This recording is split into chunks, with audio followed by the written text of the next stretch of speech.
Sur la route de Saint-Hilaire, toujours sur les conseils d'Hubert, nous nous arrêtons quelques instants au pied d'un arbre remarquable, un chêne plus que centenaire. Admirez ce nid de biodiversité. La vallée du Petit Lait abonde de merveilles cachées, des petits coins secrets qui méritent de le rester. Poursuivons jusqu'à la prochaine étape. Le chemin offre son lot de bonnes, mais aussi de mauvaises surprises. Alors même si on essaye de ne retenir que les premières, les secondes sont malheureusement bien là. Et c'est pourquoi notre arrêt ici n'est certainement pas dû au hasard. On peut prendre un verre ? Il n'y a pas de souci. Merci. Hop. Patiemment, espérons l'arrivée de notre bienfaiteur. Attendons l'homme de la situation. Un pépin sur le chemin, un souci technique, un bâton dans les roues et hop, en 5 secondes, tout peut s'écrouler. Et voici enfin Nico le magicien. Nico sans qui notre petite vadrouille serait devenue un véritable enfer. Stéphane, est-ce qu'on lui déroule le tapis rouge ?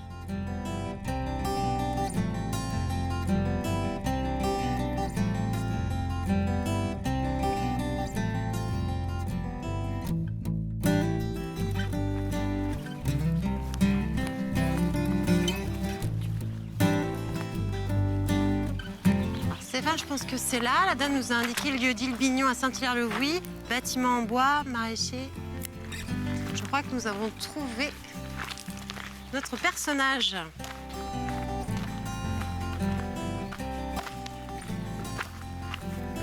Maxime ? Oui, bonjour. Bonjour Maxime. Excuse-nous de te déranger. Pas de soucis. On était dans le petit bourg de Saint-Hilaire Ouais, et la patronne du bar nous a indiqué son adresse. ça marche. Je me présente Marion. Ouais, ok. Stéphane, Enchanté. c'est plusieurs jours qu'on est en immersion sur les chemins de Vendée Ouais. et qu'on part à la rencontre de celles et ceux qui ont des initiatives plus que positives. Ok, ça marche. Et c'est pourquoi on se permet de venir te déranger, de venir prendre de ton temps, Eh parce ben, que ton aventure pas nous de intéresse. problème. Ben, bienvenue à la ferme de la Tonnelle, sur le fief de la Tonnelle.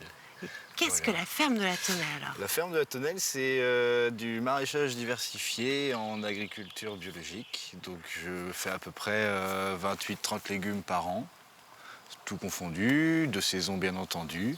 28-30 En légumes gros. par an. Tout confondu, ouais, hiver, automne, printemps, été. Vous êtes combien de travailler sur la ferme ? Tout seul en grosse partie et j'ai Margot, ma copine, qui fait la plupart des plants de légumes et fleurs parce qu'on est un petit peu moins de 50% de plants faits ici. Oui. Le reste, je l'achète à un fabricant de plants sur Soulan en Vendée. D'accord ? Clair de Lune, ça s'appelle. Les petites caisses jaunes qu'on voit partout. Donc voilà, en gros. Est-ce que tu acceptes de me faire découvrir ? Eh ben, on peut faire un tour, il n'y a pas de souci.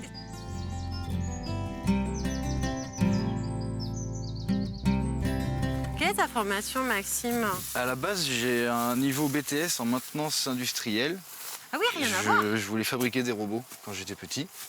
Et j'ai fait une alternance et j'ai vite remarqué que c'était pas fait pour moi, la pression financière liée au travail. Et j'ai eu beaucoup de pression étant que alternant, on va dire, stagiaire. Je me suis dit, j'aimais bien les fleurs. Et au départ, c'est ça qui m'a amené Les fleurs, ouais, par les fleurs. vers une formation où on a vu maraîchage, un peu de pépinière et un peu d'horticulture. Et moi, c'était la production de fleurs qui m'intéressait, donc j'ai commencé mes stages là-dedans. Et donc j'ai rencontré Margot, ma copine, qui elle était maraîchage. Elle voulait faire du maraîchage, donc je me suis mis à faire des stages en maraîchage parce qu'on fallait qu'on fasse des stages un peu dans tous les domaines. Oui. Et puis je me suis trouvé une passion pour ça. La serre à semer, là on fait tous nos plants, tomates, betteraves, épinards, on en commercialise une grosse partie. Donc là, c'est le petit laboratoire que tu partages avec Margot, Mais, justement. c'est plutôt l'inverse, c'est Margot qui le partage avec moi D'accord. en ce moment, parce qu'il y a pas mal de boulot à faire dessus. Alors, qu'est-ce que tu as là comme, Eh ben, on peut petit, rentrer. comme petite merveille ? Donc ça c'est du céleri boule qui est en préparation pour la plantation bientôt. Des restes de tomates surprises, parce Oui. qu'on sait plus ce que c'est. Des petites aubergines. Est-ce que tu sais plus ce que ça Mais fait les étiquettes C'est se sont mignon, mélangées. tomate surprise.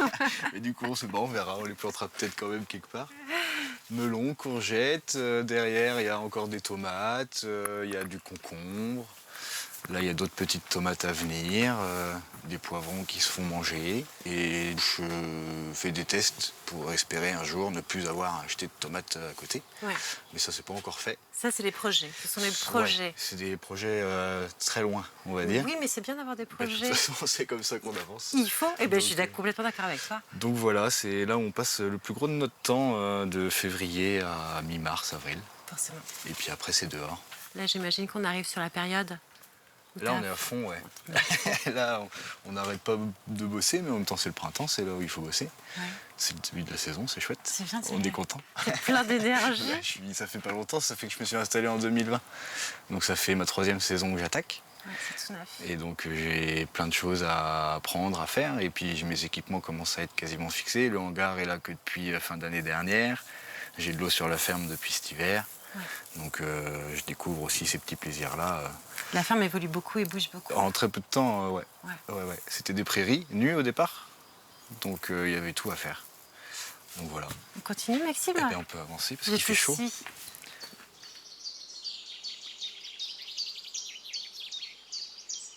À t'écouter parler, je pense que tu aimes aussi, parce qu'effectivement, bon, aujourd'hui tu as ta ferme, mais je pense que tu as aimé créer, façonner un petit peu aussi ton univers. C'était à ton l'idée de image. départ. C'était l'idée de départ quand j'ai décidé de continuer le projet, parce que Margot, quand on s'est formé, elle s'est rendue compte qu'elle n'avait pas envie de ses responsabilités, donc Oui.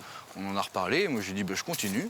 Et c'était l'idée de départ, on voulait créer la ferme à notre image, avec ce qu'on avait en tête et avec nos petits rêves de départ, et puis qu'on a fait évoluer au fur et à mesure, et qu'on va essayer de rechercher petit à petit dans le futur. Et c'était l'idée, donc avec les problématiques que ça amène et la liberté que ça donne aussi. Poursuivons tranquillement nos échanges. Avec toute la simplicité qu'il porte, Maxime nous invite à rester déjeuner pour déguster ses légumes. Extra, non? Alors que j'abandonne vite le sac à dos, Stéphane reste toujours à l'affût. Et le discret Maxime s'ouvre petit à petit. Maxime, tu parles, de ta manière de parler, tu utilises souvent le « on ». Tu nous as évoqué Margot. Ouais. Est-ce que qui est ta compagne? Voilà, on a bien compris que Margot avait une part très importante sur la ferme. Est-ce que ce travail en réseau pour toi est essentiel? Avec ta compagne, mais aussi avec tes autres collègues? Bah, avec Margot, oui, parce que l'idée du projet, il est sorti de nos deux têtes. D'accord. C'est moi qui l'ai concrétisé en m'installant parce qu'elle avait décidé de plus... Enfin, elle ne voulait pas de ses responsabilités, mais elle m'a aidé autant à fabriquer le projet de A à Z, sur les productions, sur des aspects que moi je maîtrise des fois moins qu'elle maîtrisait mieux avant. Donc on a toujours ce lien-là. Les plans pour Margot et le on au niveau autre producteur, ben, sans eux, j'en serais pas rendu là. Clairement. C'est-à-dire Ben, les 2 maraîchers, maintenant ils sont 3, mais les 2 maraîchers chez qui je me suis formé m'ont appris une grosse partie de la technique du métier, sur l'aspect social, sur l'aspect vie privée autour de ce travail, et sur l'aspect entraide, sur plein de choses en fait, sur l'aspect prix, sur l'aspect... sur un peu toutes les facettes de ce travail. Et encore maintenant, quand j'ai besoin d'un conseil, eh ben, un coup de téléphone et 98% des cas, j'ai ma réponse. Et si j'ai pas la réponse chez eux, je l'aurai chez Antoine Michel, je l'aurai chez d'autres maraîchers. Donc c'est on parce que on en parlait tout à l'heure, on se fait pas de concurrence, on cherche pas à être concurrents les uns des autres. Et du coup, c'est un on. l'entraide est hyper importante. Nous, c'est comme ça qu'on est arrivé à faire ce métier et sous cette forme-là. Aujourd'hui, qu'est-ce que ton activité t'apporte d'un point de vue personnel? D'un point de vue personnel, Ce que tu n'avais pas avant, que tu as pu trouver aujourd'hui ou vice-versa? ben, j'ai l'aspect liberté que je travaille encore. Mais ça faisait quand on était en formation, on appelait ça les gros cailloux. Et c'était un de nos gros cailloux. Voilà, on voulait faire ce métier aussi pour être libre de nos choix et libre de nos actes. Donc si ça rate, c'est notre faute. Si ça réussit, c'est notre faute aussi. Mais voilà, c'est un des enjeux qu'on avait. Donc on ne l'est pas tout à fait encore libre. Ça va venir, je pense. Voilà. Après, le deuxième, ça serait qu'on n'a jamais aussi bien mangé que depuis que je fais ce métier et que Margot fait le sien. Et voilà. Mais ça, et puis au fur et à mesure, un peu de fierté quand même, ça vient petit à petit. On est content de venir bosser. Moi, je suis content de venir bosser le matin. Ouais. Bon, là, c'est un peu dur parce qu'il y a pas mal de boulot et puis que le début de saison n'est pas forcément hyper évident. Et puis que je ne l'ai jamais rencontré. J'ai eu 3 saisons différentes jusque-là, donc c'est une nouvelle saison avec de nouvelles problématiques et des nouveaux avantages. Mais je me lève le matin encore. Et puis si des fois je me lève 1 heure plus tard, je débauche 1 heure plus tard et puis c'est tout, quoi. C'est ça, t'es libre. Maxime, merci pour ce bon moment, ce riche déjeuner. Super, si ça vous a plu.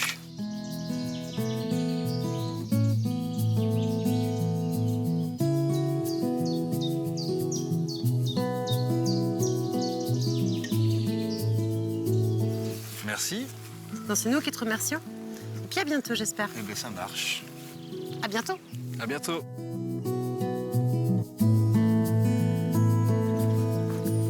Retenez bien les gros cailloux.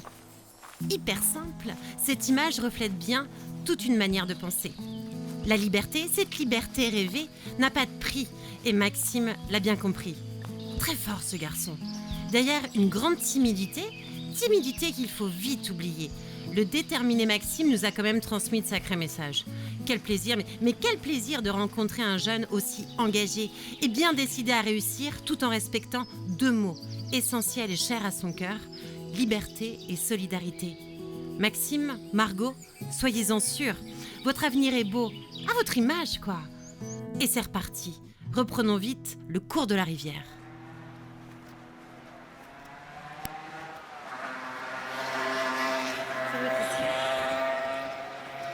Bonjour. Bonjour. Maëva peut-être. Oui. Bonjour Maëva. On ne se connaît pas, mais avec Stéphane qui m'accompagne, Oui. on se permet de pousser les portes de votre magasin, de votre joli magasin d'ailleurs, sous les conseils de Maxime Colombo, Oui. de la ferme de la Tonnelle, Oui. avec qui nous avons déjeuné aujourd'hui D'accord. et qui nous a conseillé de venir vous voir. Super. Alors parlez-nous de votre univers Maëva. Alors ici, vous êtes chez Hôtel-Amet. Hôtel-Amet, c'est une épicerie vrac. Je préfère épicerie vrac, c'est le mot un peu générique. Moi, je vois ça comme une épicerie éco-responsable. C'est un tout, en fait.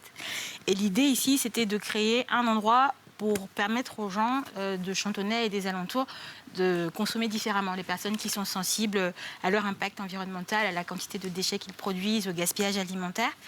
L'idée, c'était de créer un lieu qui soit à la fois convivial et où il y ait du choix, en fait. De la gourmandise, plein de produits différents. Voilà. C'est beau de Donc pouvoir ça, concrétiser les envies des gens Oui. quand même, c'est une belle émission. Est-ce que vous acceptez qu'on déambule un petit peu Oui, dans bien les sûr. Et nous nous laissons porter par ce joli sourire. Un sourire qui nous conduit de produit en produit. Des cosmétiques, petit clin d'œil d'ailleurs à notre amie Sidonie, de l'artisanat, puis de l'épicerie, salée, sucrée. Maëva a vite compris que nous étions de grands gourmands. J'adore ces petits cookies. Miam. Suivons toujours cette douce voix. Tout en déambulant, Maëva nous confie ses valeurs, ses engagements, son souhait de créer ce lien entre 2 mondes pourtant très proches. Son envie donc d'être toujours au plus près du producteur, mais aussi du consommateur. Les légumes de Maxime côtoient ici l'huile de la ferme Ursule. La suite, s'il vous plaît. Alors, on va s'installer là. Merci Maëva. Donc, c'est le fameux coin Blabla Café. Alors, qui vous sert à quoi ce blabla café pour se mettre- Il sert aux personnes qui viennent faire leurs courses et qui veulent prendre le temps de déguster un thé, un café, un cookie, Un petit gâteau. un macaron. Voilà. C'est Ils super peuvent sympa s'installer pour là. vous. Et... Oui, c'est déjà l'intérêt, c'est que le fait que les personnes, ce soit pas qu'un lieu de passage, ça crée aussi une ambiance différente dans l'épicerie parce que les gens y restent, ils discutent, ça crée vraiment quelque chose de différent. C'est ce qui vous plaît. Oui, c'est un des gros points positifs de la profession, c'est le contact avec les gens, quoi. Maëva, je voudrais revenir aux origines de votre projet. C'est-à-dire pourquoi, à un moment donné, vous avez souhaité entreprendre et vous lancer dans l'aventure. Oser aussi. Oui. Parce qu'en fait, c'est une aventure qui est atypique. Tout à fait. Alors, c'était pas la volonté d'entreprendre, c'était pas quelque chose qui allait de soi. Je sais qu'il y a beaucoup de personnes qui ont le projet d'être leur propre patron, de créer des structures. Mais moi, c'était pas ça. Moi, j'étais salariée avant. J'ai toujours été salariée pendant presque une vingtaine d'années. Je travaillais dans la finance. Ah oui, donc rien à voir. Enfin, Ouais, rien à voir. Rien à voir. voir. Un univers complètement différent. Totalement. Mais voilà, c'était des années très riches aussi. J'en ai retiré plein de choses. Mais j'arrivais à un moment où j'étais un peu... j'étais plus investie, impliquée, ni épanouie dans ce que je faisais. Et donc j'ai quitté la région parisienne avec mari et enfants. D'accord, vous étiez dans la finance sur Paris. Oui, voilà. Et donc on s'est installé dans le bocage, dans un lieu dit où on a 2 voisins. Et donc on a vraiment, c'était super, quoi. C'est ce qu'on voulait, donc on était vraiment heureux de faire ça. Après, la question s'est posée de qu'est-ce que je fais, qu'est-ce que je fais comme métier, quoi. Qu'est-ce que donc de quoi j'ai envie voilà. Aussi. Mais ça, c'est ce qui a pris le plus de temps, en fait, parce qu'il y a eu 2 ans entre le déménagement en Vendée et le projet, et le lancement du projet. Mais ça a demandé de réfléchir à tout ce que j'avais envie de faire, me reposer des questions sur mes priorités, mes envies, mes valeurs, tout ça. C'est un processus qui est long. Qui est très long. Mais qui est très riche et qui est... Je viens vous croire. Ouais. Quel regard avez-vous aujourd'hui sur cette année écoulée? Difficile comme question, peut-être. Oui. Parce que c'est jeune. Est-ce que c'est jeune et que c'est un regard ambivalent parce que c'était une année chamboulée, quoi. Donc c'était immensément beaucoup de fierté parce que le contact avec les gens, il nous renvoie aussi un regard que nous on n'a pas forcément sur nous ni sur ce qu'on fait. Et donc c'est quelque chose qui une satisfaction intense, quoi. Et une fierté, une volonté de continuer à faire ça, de continuer à faire grandir ce projet, à transmettre ça. Mais aussi à côté, voilà, c'est un travail constant. Et c'est vrai que avant de se lancer, on n'est pas préparé. On a beau se préparer mentalement, avant d'être dedans. Vous plongez. Voilà, c'est ça. Et je vais parler de vos proches, quelqu'un comme votre mari, vos enfants, ou même vos amis les plus proches. Est-ce qu'ils ont vu, comment dire, ce changement chez vous, cet épanouissement que vous a apporté ce changement de vie? Alors, mon mari, c'est celui qui est le plus en contact avec moi, donc lui, il a clairement vu. Mais il a vu le avant, donc la partie doute, la partie non, je suis pas sûre, oh, non, je pense pas que je... Donc il a vu en fait toute la montée, la création du projet, l'affirmation de soi, la décision d'y aller. Donc il a vraiment vu tout le cheminement. Et aujourd'hui, il m'aide aussi beaucoup. On travaille ensemble à l'épicerie, donc il est assez présent au quotidien. Mais voilà, c'est quelque chose... c'est un métier, de toute façon, commerçant, c'est un métier hyper prenant parce qu'il faut être très disponible. Et donc, ça demande aussi une organisation de la vie de famille qui est particulière, avec des enfants et tout ça. Donc, c'est tout un aspect qu'on... Et pareil, donc, dans cette année qui vient de s'écouler, on a aussi appris à gérer ça, quoi, donc à ajuster. Forcément. Donc, tout ça, ça se met en place. J'imagine que les 35 heures, vous ne connaissez plus aujourd'hui. Non. Hein? Est-ce que vous les regrettez? Ça dépend des jours. Parfois, je me dis, c'est vrai que c'était pas mal quand même, le salariat. Je me dis, c'était bien les congés payés et tout. Mais maintenant, je le vois comme ça, mais je regrette pas du tout. Mais non. Et je me dis, si ça se trouve, un jour, je sais pas, dans 5 ans, 10 ans, je redeviendrai salariée. Mais je le vivrai différemment, je pense. Parce que je saurais qu'il y a d'autres options et je saurais ce qui vaut le coup, ce qui ne vaut pas le coup. Donc, je pense que, mine de rien, ça change le regard porté sur le salariat. Donc, c'est super aussi. Est-ce que vous avez un souvenir cette année qui vous a marqué? Un moment, une rencontre, un échange avec quelqu'un, quelque chose qui vous a bouleversé, je ne sais pas. Avec un producteur aussi, peut-être? Joker? En fait, je peux pas choisir parce qu'en fait, il y a tellement de moments... il y a tellement de moments intenses et même intimes. Des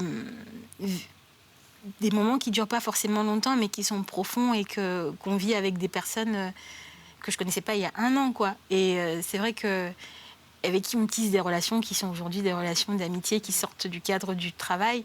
Et c'est vrai que je ne pourrais pas choisir un...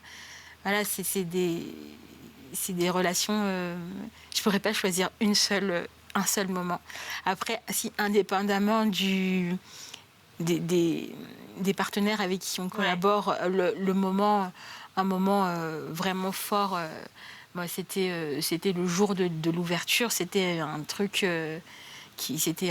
lunaire, quoi. Donc ce moment-là de la première fois qu'on ouvre le rideau pour les gens, où on est là seul et qu'on sait que dans une demi-heure, on se dit est-ce qu'il va y avoir du monde ou pas, est-ce que je serai toute seule, et en fait, je pars en courant, voilà, toutes ces angoisses, c'est toutes ces premières fois, en fait. Ça reste des souvenirs puissants, quoi. Maëva, merci. Mais de rien, On sent merci que vous à avez vous. un cœur qui est immense. Ah, c'est gentil. Une grosse générosité. Continuez surtout. Merci Continuez, beaucoup. puis on espère pouvoir revenir vous voir Ah, moi aussi. d'ici les prochains mois, peut-être les prochaines années avec Stéphane. En tout cas, si on repasse par Chantonnay. Avec plaisir. Maëva, vraiment, merci beaucoup pour ton accueil. On va De se dire rien. tu pour la fin. C'est sympa. Est-ce que tu acceptes, avant qu'on parte, qu'on fasse une petite photo toutes les Avec deux, plaisir. là, dans ton épicerie? C'est parti. Voilà. Et il va gérer l'affaire. On va se mettre juste là. On va se mettre juste ici. Merci. Voilà. Merci beaucoup. Comme ça, on va pouvoir te laisser ce petit cadeau que tout petit, en fait. Merci beaucoup. Je te remets cette petite photo. Top. Voilà, un petit souvenir de Merci notre beaucoup. passage. Bel été Merci. à toi. À vous aussi. Et on espère te revoir bientôt. À en tout bientôt. cas. Merci. Au revoir. On va retourner à la chaleur. Au revoir, Maëva, merci. Bon, ben Stéphane, maintenant, je te propose de traverser Chantonnay. Allez.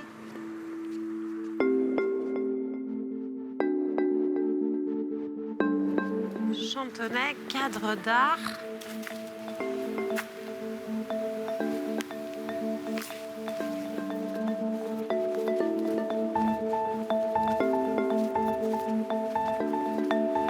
C'est beau ça, Simonetta Vespucci en Inde.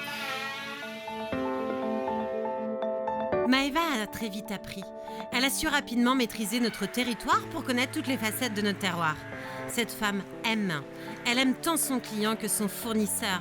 Fournisseur dont elle a elle-même été chercher des trésors pour créer un petit univers joliment baptisé Hôtel Amet. C'est vraiment chouette. Allez, poursuivons. Et même s'il fait de plus en plus chaud, tentons de maintenir le rythme.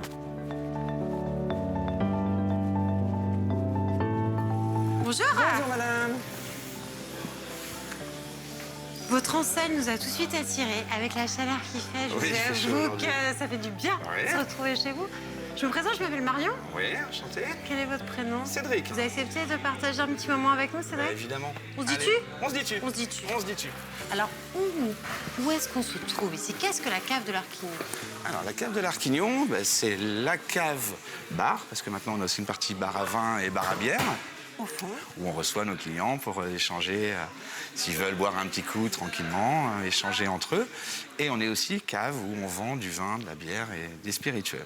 Mais à l'origine du projet, à l'origine. L'origine du projet. La cave existe depuis 1981 à Chantonnay. Ah, Elle d'accord. était située dans une zone industrielle, au fin fond d'une impasse, donc aucune visibilité.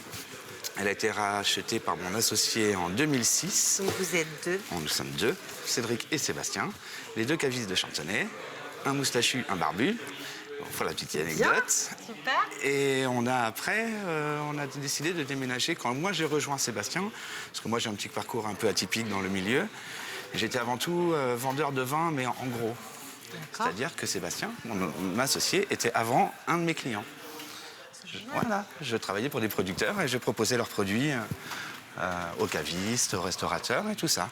Et puis au bout de 20 ans, j'avais fait le tour et il avait le projet justement de déménager là où il était, à la zone ici, et je l'ai rejoint. Donc on est installé ici depuis 2017. Quelque chose de peut-être sympa, faire un petit lot de bière, quelque chose comme ça. Ouais, bah, je vais appeler Chloé pour ça. Ça marche, Hein? merci. Chloé est là? Ouais. Chloé? Il y a du monde au bar. Au bar! Tu es arrivé dans cet univers du vin, des spiritueux. Ah, longue histoire. C'est une longue histoire, mais ça nous plaît les longues histoires. Alors, j'ai commencé, moi, j'étais destiné à faire des longues études. J'ai eu mon bac, j'ai eu un DUC de géographie et une licence de géographie. Ah oui, donc rien à voir. Même si on parlait un peu de terroir, de Mais climatologie, forcément. j'arrive toujours à récupérer des choses que j'ai apprises. Ouais. Voilà, il y a toujours des enseignements qui restent. Mais puis pour financer les études, j'ai travaillé dans une cave à la Tranche-sur-Mer.